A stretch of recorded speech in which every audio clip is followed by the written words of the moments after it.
In this webinar, we'll try to talk about what is predictive modeling. We'll go beyond predictive modeling and talk about ordinary least square regression. And we'll see that how a real-life data set look like and what are the handicap of least square regression. Then we'll move forward and talk about different features of least square regression, problems, its shortcoming, the bottleneck, and so on and so forth. We'll try to see what is forecasting. So, for example, you must have heard about forecasting tools and the pattern of forecasting. So, if you have the sales, over here I say I have this data where I have sales data. Now, how do I forecast? So, in the sales data, which is say 10 today, 20 quantity tomorrow, 30 tomorrow, again 30 tomorrow, then 32, then 10, then 11. So, what are the hidden pattern inside of forecasting data? A forecasting data is just forecasting data. It has a lot of things inside it. So, we'll first understand how to build it. We'll try to decompose forecasting data, and then try to understand how to forecast. So let me take you to data set directly. So let's see first. So I'll take you to my R screen and we'll try to do something with it. So there's a package called data sets. So this data sets have n number of databases or basically data sets available where you can practice and experiment. So I'm taking a variable called A and I'm making a time series. Now what is a time series? A time series data frame is something where you have time across on one side, which is date, which is period, and on the other side you have something the numbers. So for example, if you have a set of variable which says date, so particular date, say 1st March 2014 and goes up to date till today, and you have daily sales record. Now how you will convert it into a data frame? So this is one called TS, which is called time series. It comes with a package called forecast. So now if I take this and what I did, so I'm taking 1 to 500 as data points. So 1, 2, 3, 4. I'm taking 12 frequency. Let it be 12 month data. Start from the year 2011 and from the 3rd month of 2011. So the 3rd month of 2011 should be March. I hope so if I'm not wrong. So let's see what does R says. So R gave me a long list of data. Now let's see how does it start on and from where does it start. So it's starting from somewhere a month, which is what? It's starting from March because I say 2011 3rd month, yes. So frequency is 12 because January to December is 12. And then start giving number 1, 2 and it will end at 500. So let's see the last value. The last value is 500. Now what if I make this, say I make it 4 and let's see what happens. So again I did something. So what happened in 4? Any guesses? Let's see. Again 5 number. So it breaks it into quarter. So 3rd quarter, so you start from the 3rd quarter and go on. So it breaks it into quarter. So that is how you can play with your data. How I'll keep it 12 for ease of understanding. So this is my monthly data for say 40, 50 years. To that sense, give me 500 sales point, and thus I have my time series data. Now see, is it actually a time series data? Yes. So it says a time series data 1 to 500 ranging from year 2011 to 2053, and the data and the sample of data 1, 2, 3, 4 and goes up to 500. Now let's see the attributes. So attributes talk about that it has class which is time series and then it has years for that matter, and that is how a time series data is made. I also have a data set which talks about air passengers, that is air travel. So around a year, so let's see the data first. So it's again a time series data starting from 1949 goes up to 1961 and so on and so forth. We'll see the summary of the data. The summary of the data says that okay, the minimum data point is 104, goes up to 622 and so on and so forth. It has 144 data point. Now let's see the data. So this is how the data looks like. Starts from 112 and goes up to the data. Now what we'll do, we'll plot this time series data. So if you can see my screen, so across the year, I've plotted the data starting from again 1949, goes up to 1961, and there is a increasing trend which you can see. But there are a lot of things inside this data. Let's see what's inside this data. So what I'll convert this data into a time series data, again frequency of 12 months. I convert it into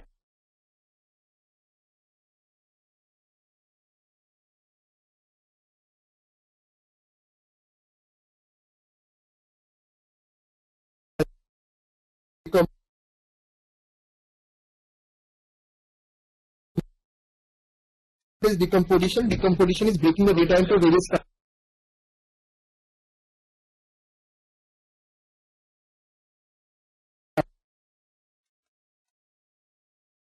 You can see that I've decomposed the data into various factors. Now, what are these factors? So, a time series data has a couple of components in it. So, this is my time converted into a time series data, say 12 months and a couple of years. And then what I do, I break it into three parts. One is called seasonality, where you have, it shows that how it varies across season. Then there's a trend, how does the trend changes, and then you have randomness, that how the data changes randomly. So that is, what are the random components in time series. So in the time series data, we understand there will be a trend component, there will be seasonality, and there will be random purchase behavior. So all these three are combined together to make a time series. Decompose command takes the entire things, break it into three different parts, and present it in front of us. So what we have, the real data, we have seasonality, we have trend, and we have randomness. And type is additive or multiplicative. We'll come to that when we do the course. It's about additive is, adding, and multiplicative is multiplying the data points. Now what we'll do is we'll take a graph out of it. So this is how my graph looks like, but the actual graph should be something like this. So it gives the observed data. So the observed data is broken into the first trend component, and then the seasonal component taken out, and then the randomness is taken out. If you take these bottom three blocks, combine them together, get your original data series. So that is how things are broken into different parts. Now the second thing is called ARIMA modeling. Now what is ARIMA modeling? Which is called auto-regressive integrated moving average. Now what does this mean? That we take a data, try to find out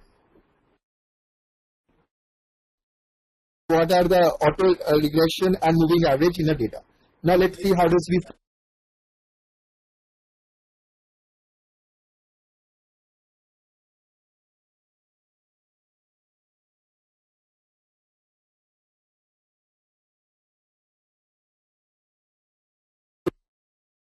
This is auto-regression output. It shows that there are two auto-regressions. So AR1, AR2 are my two. AR1 is my auto-regression. AR1 is seasonal auto-1 and seasonal auto-regression 2. Now what is 1 and 2? So AR1 is 1 lag, seasonal auto-regression 1 is 1 lag, and seasonal auto-regression is the second lag. Now what are the lags? Lags are the gaps between the time series data. So it is basically so when you see a time series data, it is divided between lags. Now what we mean by lag? So lag is something, so for example, if today's T minus 1 will be my first lag, T minus 2 is my second lag, T minus 3 is my third lag. So does my today's output or sales depend upon yesterday's or day before yesterday's or day to day before yesterday? That is what it shows about T minus 1, T minus 2, and so on and so forth. So that is what my ARIMA has done. So what I have done, I've told him that, okay, I have one ARIMA function lag 100. So it says that, so ARIMA is AR is this, then is ARI, and then AMA. So I say AR1, so it shows me AR1, it comes here. Then I is 0, so I is 0, M, so again M is 0. However, in seasonality, I told AR should be 2, then it should be 1, and then it should be 0. So it shows me 2 AR, AR1, AR2. Now, how did I come to this conclusion? Of course, that happens with when you read the data and when we understand further, but we'll also try to see that can we automate the entire process. Right? Now, let's see. So we saw the output of this ARIMA model, and now let's see, we'll try to forecast. I want to forecast for next 24 months. So let's say I wrote predict, take the first model, or conversion with regression, you all understand this. Take the first regression model and go ahead for 24 period. And here goes my forecast data. So the data weights end, start from there and gives me 24 months forecasting. So it gives me 24 months, 1961 12 months, 1962 12 months. That's the prediction, and these are the standard error, 95% confidence. So I'll make this confidence level, U is upper, L is lower, and I take the confidence and make a upper confidence level, lower limit. Now what I do is very simple. I try to plot my forecast. So I take this, I did the plotting. So the plotting has the original, it has the trend, the forecast, and it also has something called the confidence interval. What are these? These are the things. So I have the original, I have the forecasted, and I have upper bound and lower bound. Now let's see. So that is one example. So let me go to the PPT and see. So we did this. I told you how to make a time series data. We saw this air passenger summary. We made it, converted it into time series data. We saw the trend. We broke it into trend, seasonality, and randomness. We did an ARIMA modeling, which is 1, 0, 0, and 2, 1, 0. We predicted the data. We made 95% confidence level, that is upper limit and the lower limit, and we plotted the graph. So that was my air passenger, and so it will, that 1961 January you will have this much sale. These are all forecast, and these are my upper and lower range. So that is how we tried doing the forecast. Now if you have any questions, you can type it in the question window while we go forward. Right? Now I'll take one more example for you, and then we'll try to go with a lot of other examples. So let's see. There's something called an European quarterly retail trade. So I have one more data set. Now this last one was monthly. I'll take a quarterly data set now. So I'll rotate a quarterly data set and I'll try to plot. Okay. Now it's saying that Eurotail is not found. It's not found because I have not loaded the package. So I'll load the package first. Okay, the package would be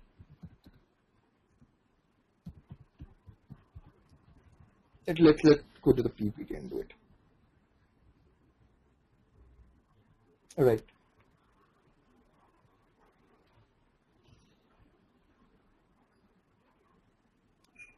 So the pay package is from library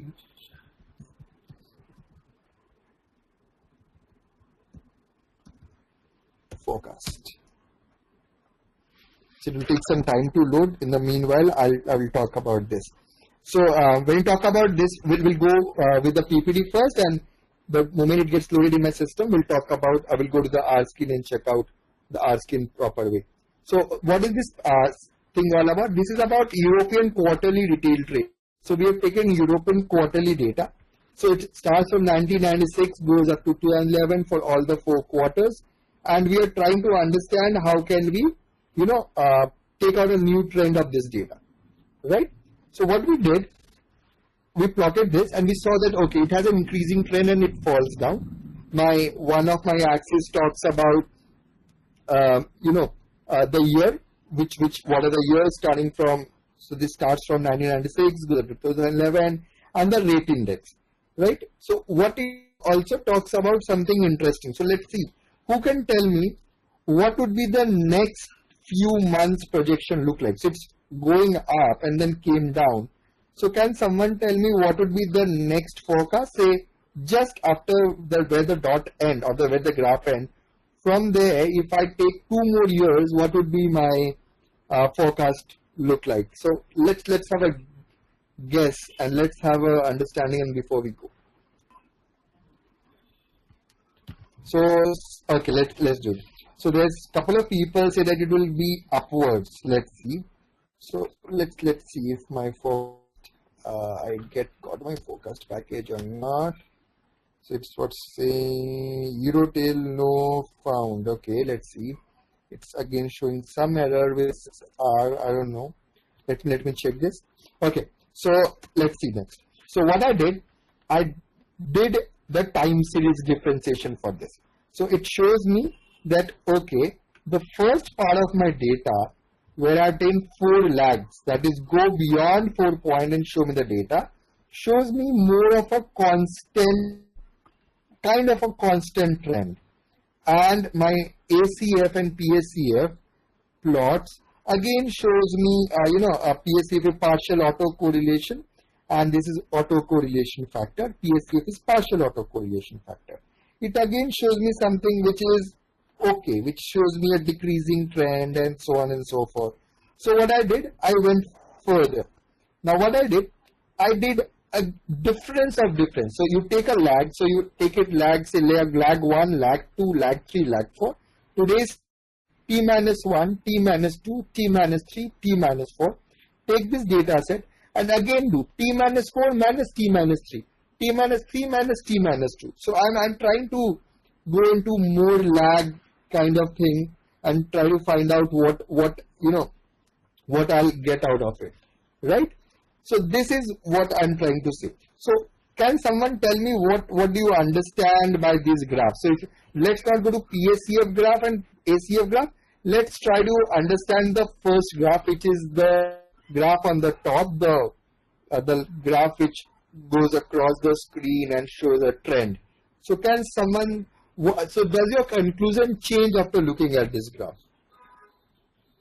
Till that time, I'll go to R and I'll change this package. Alright, you can see my screen will come here now. So this we did. Okay, this again we did. Now, right.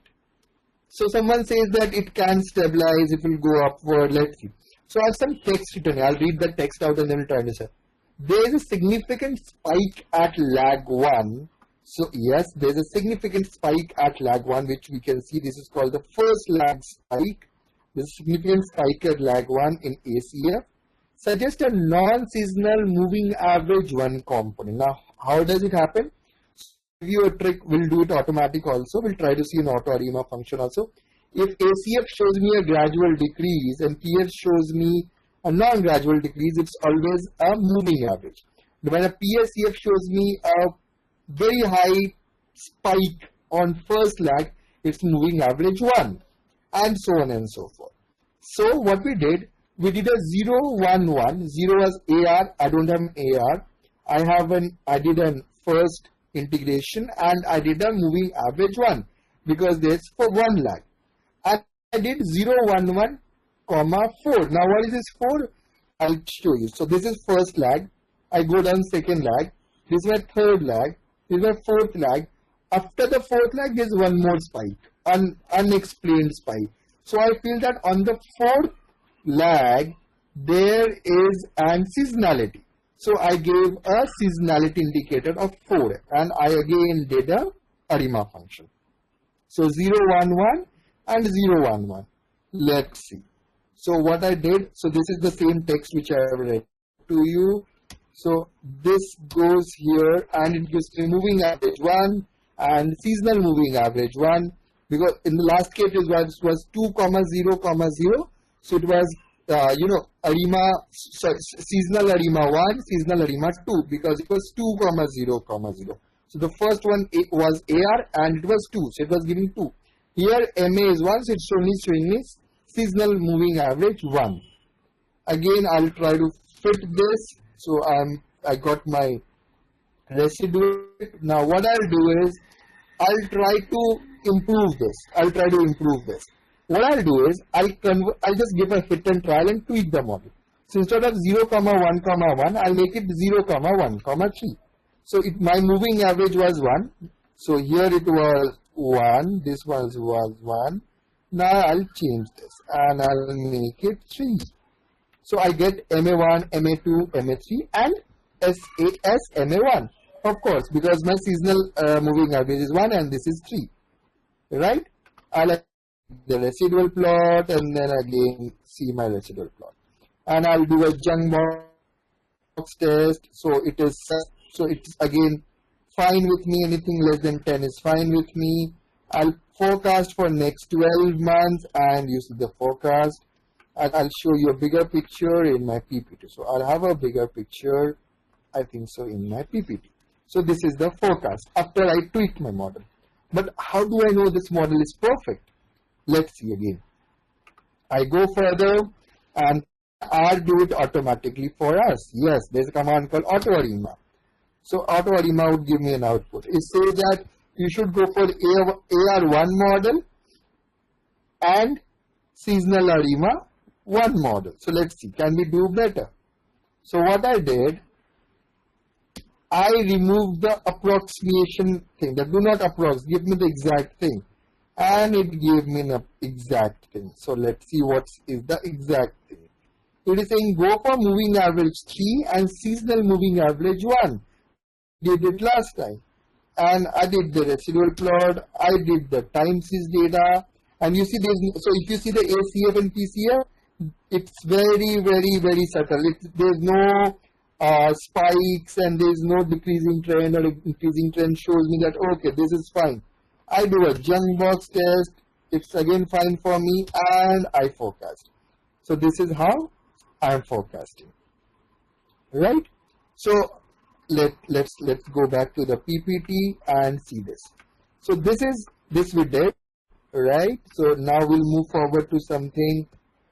Can R do automatically for us? We did an AutoArima, but it was more of an approx thing. So I made approx false and told you give me an exact solution, gave me the exact solution 0, 1, 3 and 0, 1, 1, which was exactly what we did here. 0, 1, 3, 0, 1, 1. This path where I'm moving my mouse. So it gave me the same solution. So my theory is good enough for to match the computer understanding. So that was my final model, and this is my final output. So it says that it will decrease. All those who told it will decrease can tap their back and give yourself a treat tonight that you were right. Right. So now there's one data set which is called a Australian drug data set. I thought of that you should do it yourself. So this is the code. Just have to do something. So load a package called FPP, library FPP, and just run the codes which I have given. These are exactly same code, automatic code, and it will give you the sales forecast of the Australian drug. The name of the drug is also on the board. So this is the script. You can go to the recording afterwards and find out and try this script. Is very simple. I first do an AutoArima of the data set. Again, no approx, max order 9. That is go up to 9 lakhs. That give me the best model. Go up to 9 lakhs. 9 is maximum. Even 1, 2, 3 lakhs are enough. I go up to 9 lakhs. I don't want to leave any window. Show me the decomposition, do a junk box test, fit the model and forecast. So this would be still running. So it will take a lot of time to run. This is a very huge data set. So you can, at your free time, you can do. Right? Oh, even my H2O2 data set output is out. So the data set which took hours to run gave me the output. It shows me the trend for the next couple of months. Anyway, so this one which I was talking to, that you should do it yourself, DIY. This part. Great guys, so it was nice talking to you. I would love to see you in the class. And if you have questions, please let me know. Thank you and have a nice day and a lovely night. Bye.